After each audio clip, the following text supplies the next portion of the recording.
Good morning, good afternoon, good evening, wherever you are in the world. My name is Mary Shea, and I'm your host today for the Higher Quotient podcast. And with me today is Matt Alder, and I'm absolutely thrilled to have you, Matt. So, welcome to today's session. Thank you very much, and it's a pleasure to be here. So, I always like to start with where in the world is Carmen Sandiego? Where are you located today, Matt? So I'm based just outside Edinburgh in Scotland, just on the beach. And as we were saying before we started, it's a lovely sunny day in Scotland, which is not something you get to say very often. So I'm very much enjoying it while I can. Well, I'm glad we could provide you with the opportunity to talk about the sunshine in Scotland. I'm here in Portland, Maine. We've got about 8 inches of snow coming down. So I think it's going to be a great day to have a show and get a lot of work done. So, for those of you who don't know me, my name is Mary Shea, and I'm a go to market advisor for Higher Quotient. I've been working with the company for multiple months now, and I have the distinct honor of being a guest host of this show. And I'm thrilled to introduce Matt. Matt has an amazing background. He's a strategic consultant who focuses on innovation in the HR space, primarily leaning into technology and looking at acquisition of talent. He's also the host of Recruiting Future, one of the world's most popular talent acquisition podcasts. And over the past 20 years, he's built a reputation as a global thought leader, working with employers on digital strategies. And you're the author of two books, one called Exceptional Talent, which was written in 2017, and the other called Digital Talent, which was written in 2022. Matt, like myself, likes to travel all over the world and deliver keynote speeches on the world stage. So we're thrilled to have him here today. So, Matt, before we dive into some of the prearranged questions, I'd love to just know personally and for the audience as well, tell us a little bit about the two books you wrote and what is different from, within talent acquisition in 2022 versus 2017. How are those two books different and what's the value to the audience today? Yeah, I mean that's a really interesting question. So I co-authored both books with my good friend Okay. Mervyn Didden. It would be unfair for me to miss him out. I always forget to mention him, but I definitely should. So we wrote Exceptional Talent in 2017 because we were noticing how the whole world of talent was evolving, and our starting point with that was very much the experience that people have at work. And actually how you experience your job is very joined up. So you experience a recruitment process, you experience working for a company, you experience leaving for a company, and that to the human consuming it is a joined up single experience, basically. To the employers delivering it, certainly then and still to some case now, very much delivered in silos. So you have talent acquisition teams doing talent acquisition, talent management teams doing talent management, L&D teams doing L&D, lots of silos within HR, within companies. And what we were writing, if you truly want to get exceptional talent to your organization, talent that shares the values of your business and can really drive your business forward, you need to be much more seamless in your approach to it. So that was what exceptional talent was about. A few years later, we wanted to follow up because things were moving forward, particularly with the technology that was coming onto the market, but also the pace of acceleration in digital transformation and the fact that so many companies were looking for people with digital skills, or needing to recruit people who could have skills that hadn't even been invented yet to move their business forward. So we kind of revisited that model. We started writing it just before the pandemic. We had to then kind of revisit it and rewrite it because a lot of the things we were writing about had kind of already happened. So it came out last year, and it's really about digital skills within business and how companies can make sure that they have access to the skills they need as their businesses transform digitally, but very much based on the original kind of methodology that we had about delivering this kind of seamless process. And obviously, lots of things have changed between 2017 and 2022, but particularly I think in terms of the adoption of technology and, new ways of working. And the pandemic obviously massively accelerated both of those things. Well, thanks for describing that, and I'm really eager to read the digital version of this. What's really interesting, and I focus on B2B selling and sales leadership, is when I was an analyst at Forrester, I was tracking the digital transformation of the buying and selling process in the business world. And what we saw was that we were heading in that direction, but COVID ended up being a massive accelerant for companies of all shapes and sizes to embrace the digitization of the ways they work. And the companies that had been investing in the technologies and top tier innovative technologies were in a relatively good position when COVID hit to pivot and immediately turn to remote sessions like this, virtual events, working remotely without tremendous worries. And so I'm just curious as to how you think COVID impacted how organizations think about recruit and retain talent. Yeah, I mean that's a great question. I suppose there's a few aspects of it. There are some, I suppose, some very practical parts of that, because what it meant for a large number of organizations is they had to rapidly adopt video interviewing, kind of remote interviewing. Now, interestingly, that was kind of a technology and an approach that had been around for years before, something that many companies and industries had resisted, but obviously had to kind of embrace it overnight.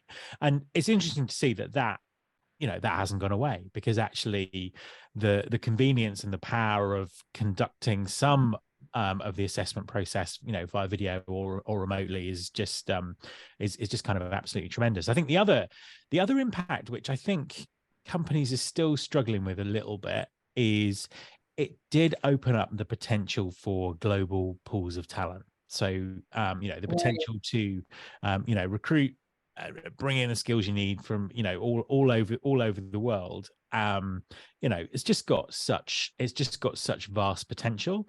And I think that many organizations have embraced that. However, we're obviously kind of seeing this continuing discussion about whether people are going back to offices and all that, all that kind of stuff.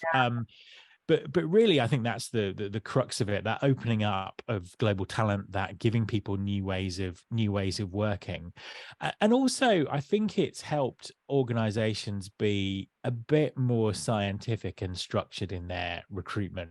Interviews not now happening behind closed doors where no one really knows what's going on. There's a whole there's a whole new category called interview intelligence, where people are kind of analyzing interviews and looking for patterns, and there's more accountability in terms of what interviewers are doing, and all these kind of things. So I think there's lots of interesting things have come out of it, definitely. So many interesting things, and I can't wait to delve into some of the technology and the AI and the intelligence piece of it. But I don't want to move too far ahead of a couple of things that you just mentioned that remind me of a couple of threads we should talk about. So I think you need to write another book, first of all, because it's so fast right now. It is, yeah. I'll commit right here on the show. I'll write a chapter for you if you want me to help out. But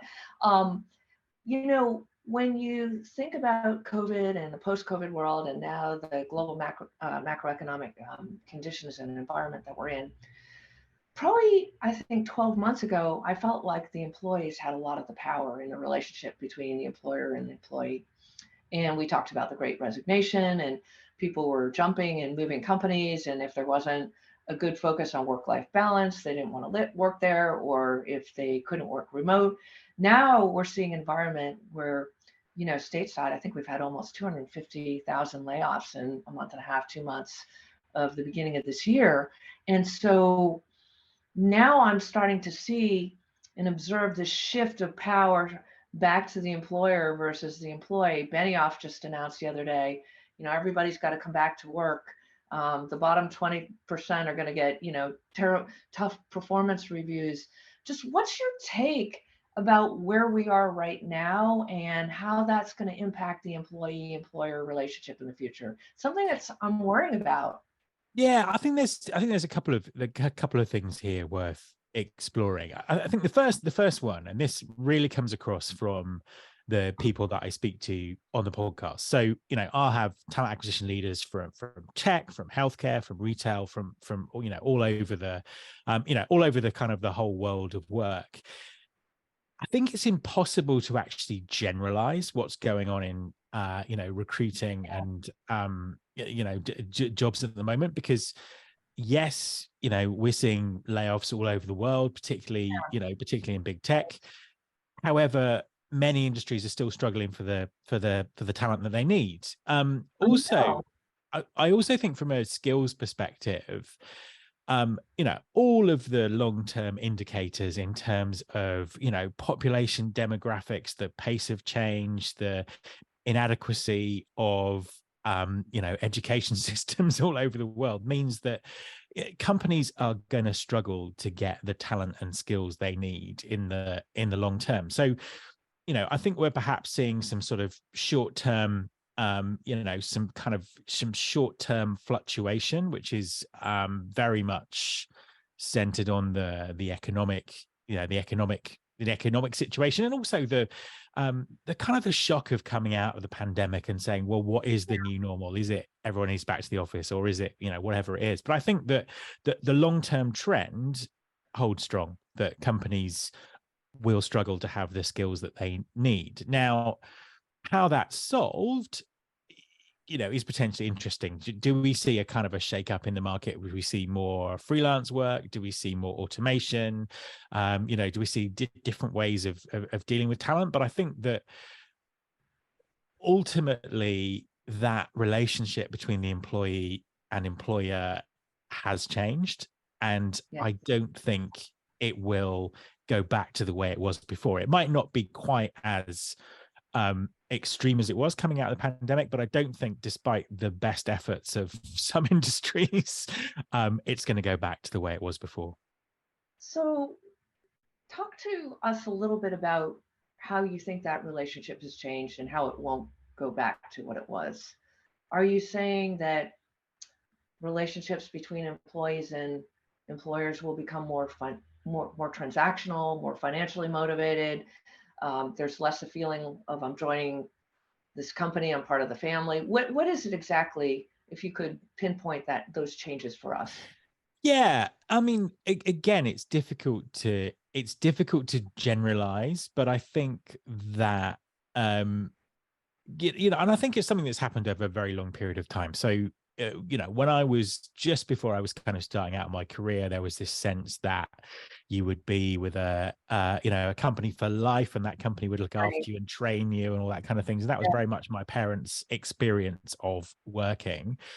When I joined the workforce, which was still many decades ago, we were getting to that kind of emerging sense of, actually, as an individual, I'm responsible for my own career development. And if that means moving around organizations to get the career that I want, then, that's what I'm going to do. And I just think that we've just seen a kind of an evolution of that. And what, what I think is happening is people are now wanting to empower themselves more in terms of their career and in terms of the skills that they use. And I think that from an employer perspective, I think that there is a huge issue in terms of, employer branding and trust, and making people understand why they should come and work for you, and how that's going to fit into, their plan for their career or their work-life balance, or whatever that might be. And again, a lot of this is kind of based on supply and demand, and who has that power. But I think it's a thread that we can trace over 30 years, in terms of how our thoughts about careers are changing. And also, I think that you've got this almost this like this access to knowledge, the ability for people to, train themselves and get the skills they need, that's never really been there before. And I think that also empowers people to take more control over their career. Now, it's a nice utopia. The reality is lots of people feel that they don't have that control or power at work. But I think that's the trajectory that we're moving on. Thank you for summarizing that up in such an elegant way. And when you, everything that you said, I could relate back to my own career and what I'm doing and my own experiences. So similar to your parents, my dad was a 30-year Polaroid man. He was employed by Polaroid for 30 years. And for the younger folks on the show here today, that was the Apple of the 1970s and 1980s, right? Unfortunately, the company did not thrive and survive over time. But what I'm talking a lot about, and I just did a podcast with She Can Code, which is really a wonderful organization. I talked about folks really being just employees being responsible for owning their own development and investing in their own progress. And so I've had a very ambitious career, and I've invested personally in executive coaching for myself at different junctures. And I actually just signed up for a leadership course given by Cornell that focuses on women in leadership and focuses a lot on DE&I. And I feel like, well, I'm very deep into my career, but it's never too old to, I mean, you're never too old to, it's never too late to start, to learn something new. So I love that concept of, starting to shift your thoughts as an employee around, you know, my company's not going to take care of all of this development. I need to invest, and that may take the form of joining a network or a community or doing continuing ed, and maybe even I'm going to have to pay for it. No, absolutely. I think but perhaps the biggest investment, the biggest issue that people have is time. Is having the time to do that, and perhaps that's the issue that will sort of that will be talking about kind of moving forward, is like, where do people create the time to actually get these skills, and should that be something that their employer allows them to do when they're on the employer's time, as it were. So I think it's a really interesting, it's going to be really interesting to see how that pans out, and also kind of dovetails in with the need for employers to constantly have new skills within their business. It's like employers have to play a part in that. They can't always just keep recruiting keep recruiting people with skills that may only be relevant to the business for a short transitional period of time. So in speaking about skills, and I thought I've written a lot about this, really looked at the changing skill set that's required for a B2B seller, which is completely different today than it was 10 years ago. You need someone who understands data, someone who's digitally savvy, someone who understands how to use technology to leverage more efficiency in what they do. Sellers today now need to be much more collaborative. You can't be that lone wolf, because you could have 20 people on the buy side and 20 people on the sell side involved in a deal, depending on the complexity of it. So what kind of advice do you have for employers and candidates on sort of honing the digital components of their skill set? How important is that going to be going forward? Yeah, I mean, I think it's incredibly important. I mean, if I kind of turn to talent acquisition and what talent acquisition teams now look like, and what they look like in the future, the mix of skills that's in there now is so different from even 5 years ago. So you've got content creation, you've got data analytics, you've got strategic thinking, along with all the skills that have always been there around recruiting and communication. And I think that we're kind of at a point where it's very difficult for one person to have all of those skills. So I think the power of building teams with the right skill set is incredibly important, or being able to sort of tap into those, and that applies to really small teams as well as really large teams, because I can kind of think of an example from the podcast a couple of years ago where I was talking to someone who literally was building a very small recruitment, marketing, employer branding team within a medium-sized business. I think they had budget for 3 people, including them. And their first hire was a videographer, which wouldn't have been something that you would kind of thought at, but actually it kind of revolutionized their business, because they were able to very easily go and capture stories, video stories within that business, and use that as a way of doing their recruitment marketing.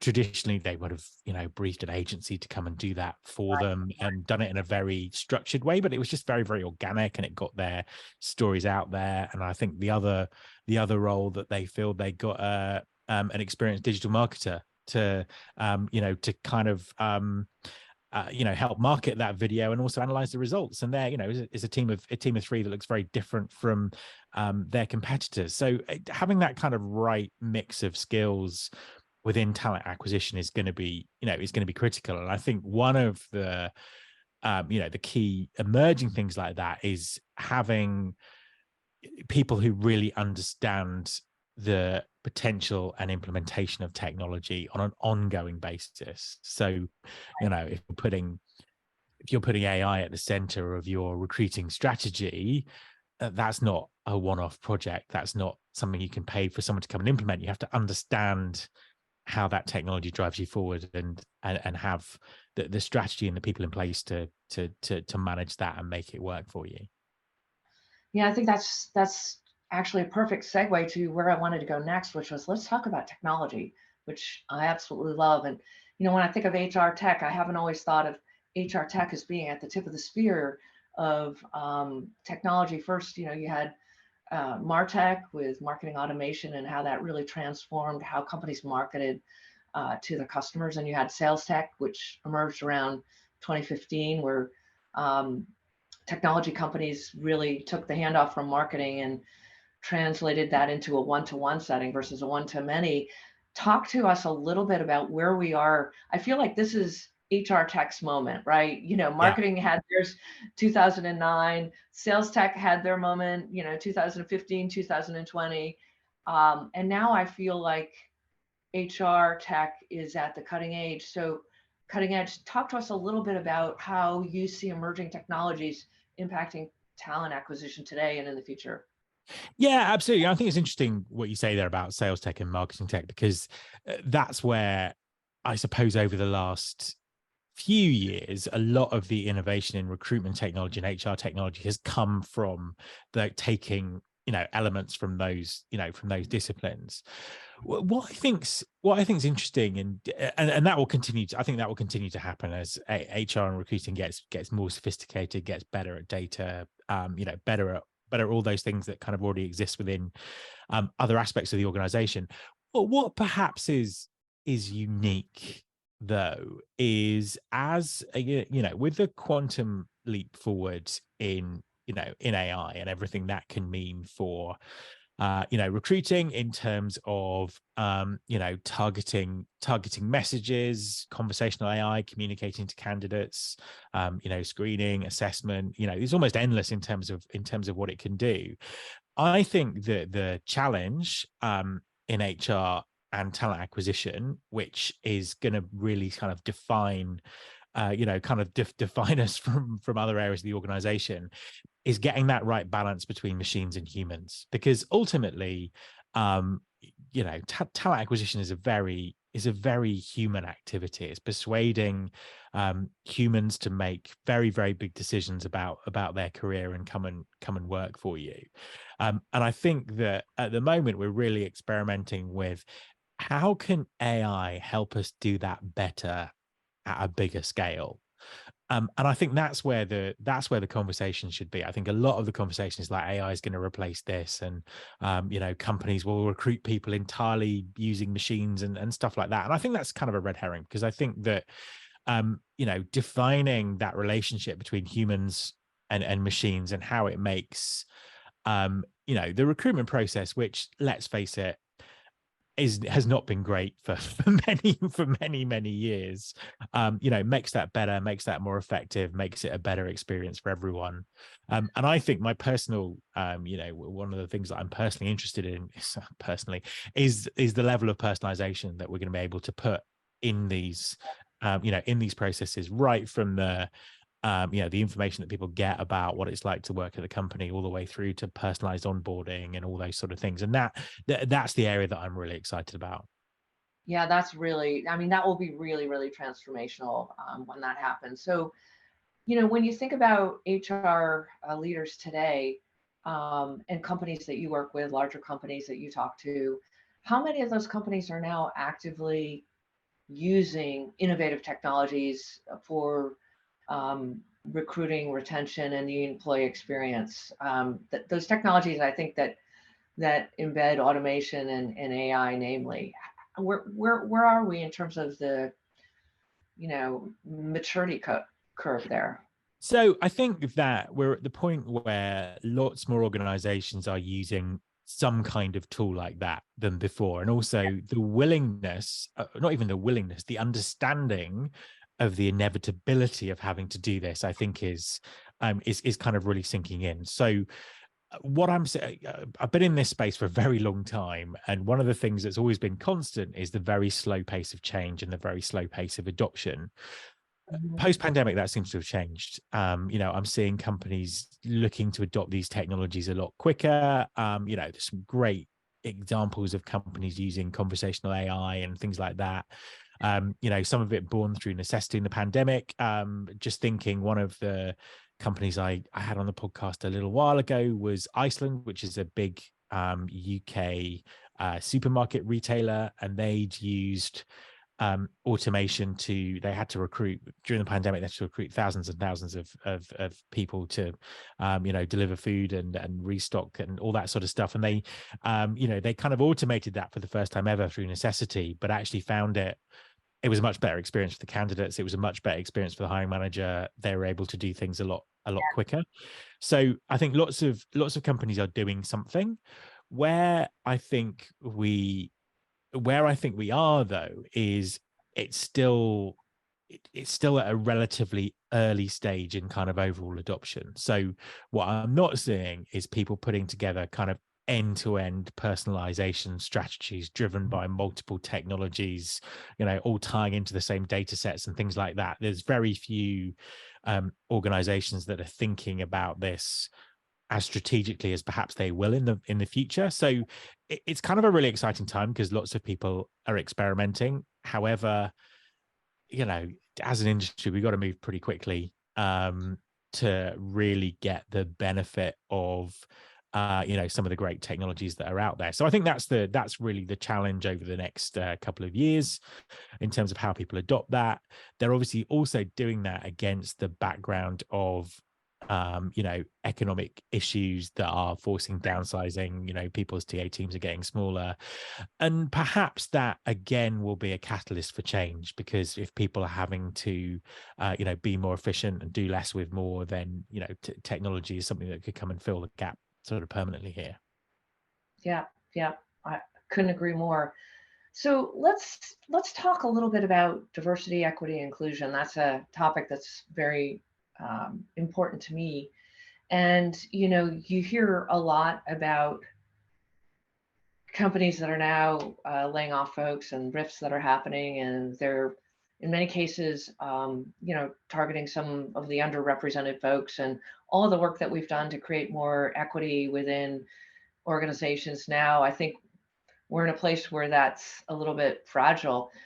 What can companies do to improve DE&I and their talent acquisition process and their strategies, especially in light of this backdrop, as where you said many companies are needing to downsize and focus on cost reduction? Yeah, I had a podcast interview a couple of weeks ago with Bruce Jackson, who's a general attorney at Microsoft, and he's just written a book about his experiences, the experiences of his career coming from a housing project in New York all the way up to being in this senior role in Microsoft. And there's the phrase that he said that really resonated with me when he was talking about the focus that organizations have had on D&I in the last couple of years. And he was like, I want to see results and not noise. And I think that a lot of there's been a lot of talk and a lot of noise around this space, but Yeah. unfortunately, I don't think companies have moved as far forward as they'd like to be. And that's why the progress feels quite fragile now in the circumstances that the circumstances that we're in. But I think that it's people are looking very much more carefully at their talent acquisition processes and thinking about how they can make them fairer. And also on the podcast, I've had some fantastic organizations that have really committed to social mobility in a Mhm. way that opens up new pools of talent, is good for society, and also good for their businesses. And it's that kind of thing where where all of those things align, then change happens. So for some examples, I had an interview with Body Shop in the US. They've got this amazing open hiring program. In the UK, there are a number of organizations doing really interesting things. There's a pub company that has put a training kitchen in a prison, so it can train people as they come back into society to have the skills they need to work for them. And I think it's been the kind of the commitment to programs like that I think is kind of really has been really encouraging. Yeah, it certainly is a difficult environment. I think in 2020, you had a lot of business leaders kind of talking talk, right? And in 2023, when the times get tough, sometimes DE&I is the first thing to go. So what kind of advice would you give business leaders who are dealing with, a tough environment, having to make tough decisions, and at the same time not wanting to roll back the progress on creating a diverse and inclusive environment in the workforce?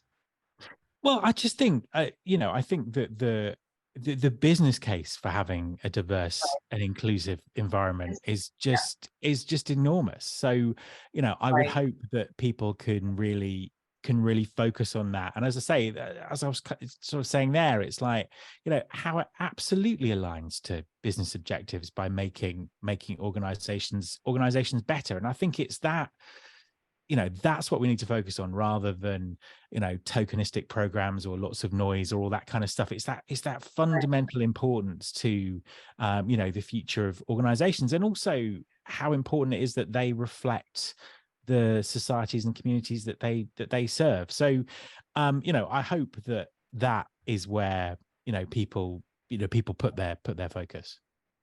Yeah, I mean, I couldn't have said it better. The data is out there that shows that diverse organizations perform better across the board.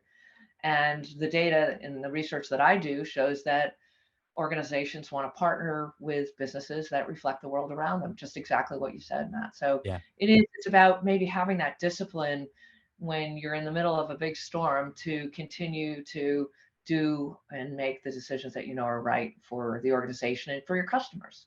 absolutely. So I think we have time for one more question from me, and then I'll certainly open it up to the audience if anyone wants to ask some questions of you, Matt. But um, how do you see the new skills and competencies for the HR professional of the future? What does that HR professional look like, and what are the primary skills that they need to have in order to successfully do their job?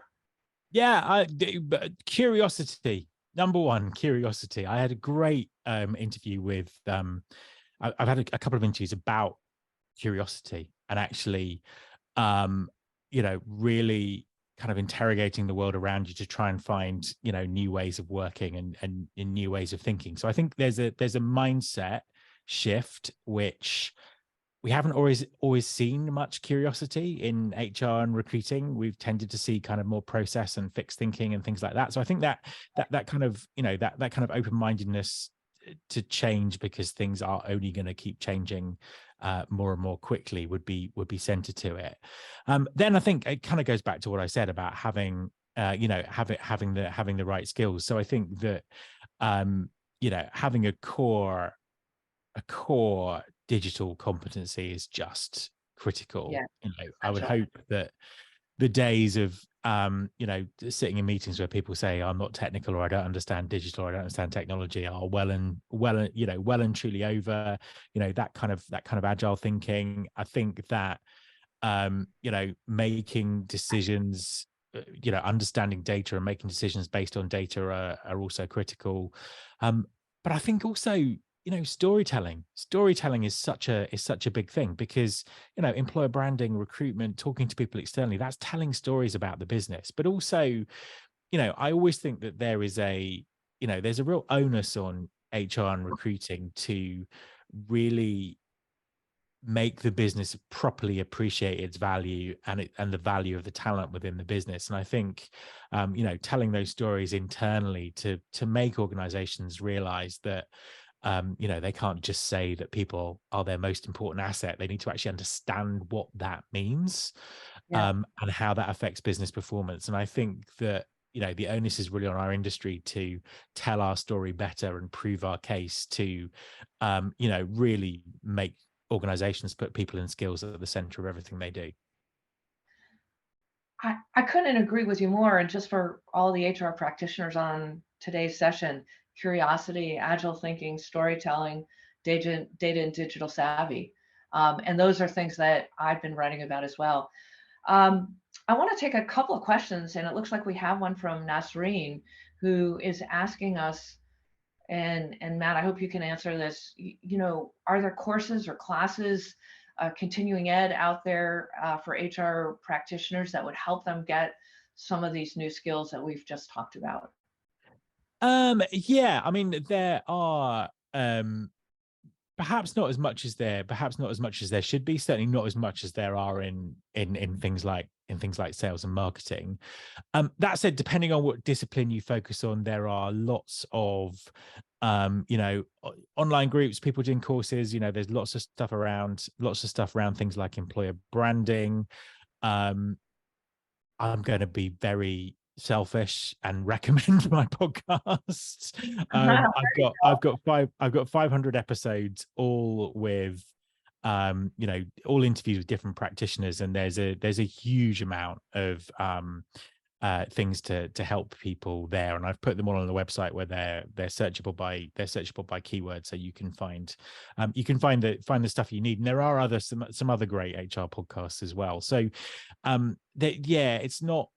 it's not kind of as widespread as it is in perhaps in other disciplines, but there's definitely stuff out there if you look for it. Got it. Well, we'll be sure to put the link to your podcast when we post this episode out there, so that folks can access some of the great information there. Anyway, it looks like we're kind of at the end of our session here, so I'm going to wrap up. But I know Matt and myself are very available in the digital world, so feel free to reach out to us directly if you want to continue the conversation. And Matt, I'm really looking forward to reading your book, Exceptional Talent and Digital Talent, especially the second one, which sounds incredibly relevant and fascinating. So I will be taking that on as a to-do on my end. Anyway, thank you so much for being our guest today, Matt. It was great to meet you, and thanks to everyone for joining us live and listening to this recording episode. Bye for now. Thank you very much.